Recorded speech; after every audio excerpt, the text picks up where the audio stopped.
बिस्मिल्लाहिर्रहमानिर्रहीम अस्सलाम वालेकुम। आज मैं आपसे शेयर कर रही हूँ चिकन कढ़ाई की बहुत ही आसान और बहुत ही सादा सी रेसिपी, जिसमें कोई मैंने बहुत ज़्यादा मसाले इस्तेमाल नहीं किए हैं, लेकिन फिर भी इसका टेस्ट बहुत मज़े का है। आप इसे ट्राई ज़रूर कीजिएगा। तो चलिए जल्दी से इस मज़ेदार सी रेसिपी को शुरू करते हैं। बिस्मिल्लाहिर्रहमानिर्रहीम। अच्छा जी, तो मेरे पास एक चिकन है और इसके लिए मैंने दो मीडियम साइज़ के प्याज लिए हैं और उसे बारीक इसमें चॉप कर रही हूँ। जैसे ऑमलेट कट में हम करते हैं, बिल्कुल उसी तरह से मैंने चॉप किया है। और 5 से 6 मैंने हरी मिर्चें ले ली हैं, उसे भी काट कर रख लिया है। हाफ़ कप यहाँ पर ऑयल लिया था और इसमें लहसुन अदरक का पेस्ट डाला है 2-2 चम्मच। और इसका अच्छी तरह से कच्चापन दूर करेंगे। लहसुन अदरक की जब बहुत ज़्यादा अच्छी सी खुशबू आ जाएगी 2 से 3 मिनट बाद, तो इसमें डाल दिया है जी चिकन धोकर अच्छी तरह से। अब इस चिकन को अच्छी तरह से हमने इसमें पकाना है 5 से 10 मिनट, ताकि ऑयल इसका अलग हो जाए और चिकन की स्मेल भी बिल्कुल ना आए। इसके बाद इसके जी पाउडर मसाले हमने इसमें ऐड किए हैं, जिसमें मैंने कुटी हुई लाल मिर्च डाली है, नमक डाला है, धनिया पाउडर डाला है और हल्दी डाली है। इन सब की क्वांटिटी आपको स्क्रीन पर शो हो रही है, तो देखें जी इसको कितनी अच्छी तरह से भुना है कि इसका मसाला बहुत अच्छा सा है। और साथ ही डाल दिए इसमें टमाटर भी, और मेरे पास थोड़ा सा रायता पड़ा हुआ था फ्रीज़र में, तो ये जमा हुआ है तो कोई मसला नहीं है, वो भी मैंने इसमें डाल दिया है। अब ये इसमें खुद ही मेल्ट होता रहेगा और बस इसे मैंने 10 मिनट ढक्कन लगाकर पकाऊंगी मीडियम फ्लेम पर, ताकि ये टमाटर का और जो दही था वो पानी सारा खुश्क हो जाए और हमारा चिकन गल जाए। 10 मिनट बाद मैंने ढक्कन इसका हटाया है, तो देखें जी ये इस तरह से है, काफ़ी सारा पानी ड्राई हो गया है और टमाटर भी मेल्ट हो गए हैं।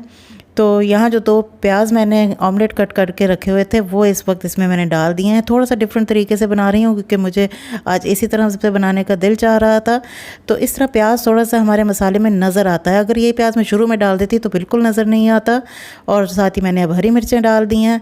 तो देखें अब ये सिर्फ थोड़ी देर के लिए, मैं इसे 3 से 4 मिनट रखूँगी, ताकि प्याज थोड़ा सा हमारा सॉफ्ट हो जाए। इतनी देर में हम रोटियाँ भी पका लेते हैं जी।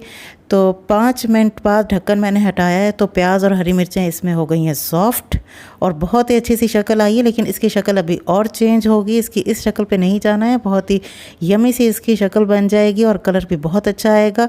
अब इस वक्त मैंने 2 चम्मच इसमें डाल दिए हैं चाय के काली मिर्च। काली मिर्च कूट कर डालनी है, काली मिर्च का पाउडर नहीं डालना है यहाँ पर। तो इस काली मिर्च से इस कढ़ाई का जायका और लुक बिल्कुल चेंज हो गई, बहुत ही मज़ेदार है। तो वो मैंने डालकर मिक्स करके तो थोड़ी देर के लिए इसे 2 मिनट और रखा था। इतनी देर में हमारी रोटियां भी तैयार हो गई हैं।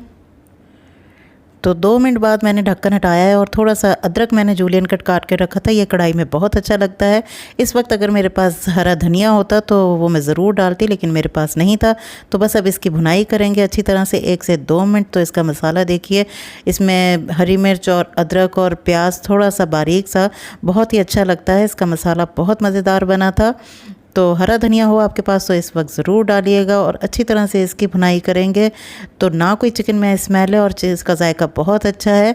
क्यों, और हमने इसमें मसाले वगैरह भी कोई इस्तेमाल नहीं किए। और दही भी मेरे पास काफ़ी दिन का पड़ा था, तो हल्का सा वो खट्टा था, तो उससे इस कढ़ाई का जायका और अच्छा हो गया है। और कढ़ाई का जायका बहुत चटपटा सा बना था। तो इस तरह कोई चीज़ वेस्ट भी नहीं होती।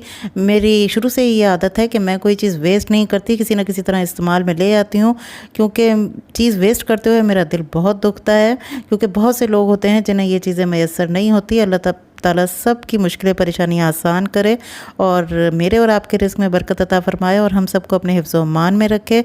तो वीडियो अच्छी लगी तो इसे लाइक कीजिए और अपनों के साथ शेयर कीजिए। फिर मिलूँगी किसी और नई रेसिपी के साथ, लेकिन अभी जाना नहीं है, थोड़ा सा काम इस वीडियो का बाकी है। ये देखिए जी कितनी मज़ेदार सी हमारी तैयार हो गई है। और साथ ही जो मैंने रोटियाँ बनाई थी हस्बे आदत कि कोई चीज़ ज़ाया नहीं करनी है, तो मैंने कढ़ाई में यही रोटी फेरूंगी। और इसे पहले मैंने चम्मच भी साफ़ कर लिया, क्योंकि इससे बरकत होती है। मेरी शुरू से ये आदत है, बस ये अच्छी आदत है या बुरी आदत है पता नहीं, लेकिन मैं शुरू से ऐसे ही कर रही हूँ। और ये रोटी बहुत मज़ेदार सी हो जाती है। गरम गरम कढ़ाई है और गरम गरम रोटी है। तो साथ ही मैंने इसमें सारी रोटी फेर दी है और सारी हमारी कढ़ाई का जो जायका है इस रोटी में आ गया है। और अब इस रोटी को भी इंजॉय करेंगे। तो अल्लाह ताला हम सब के रिस्क में बरकत अता फ़रमाए और हमें अपनी नेमतों का शुक्र अदा करने की तौफ़ीक अता फ़रमाए। तो फिर मिलती हूँ किसी और नई रेसिपी के साथ। तब तक के लिए अपना और अपनी फैमिली का बहुत ज़्यादा ख्याल रखिएगा। अल्लाह हाफ़िज़।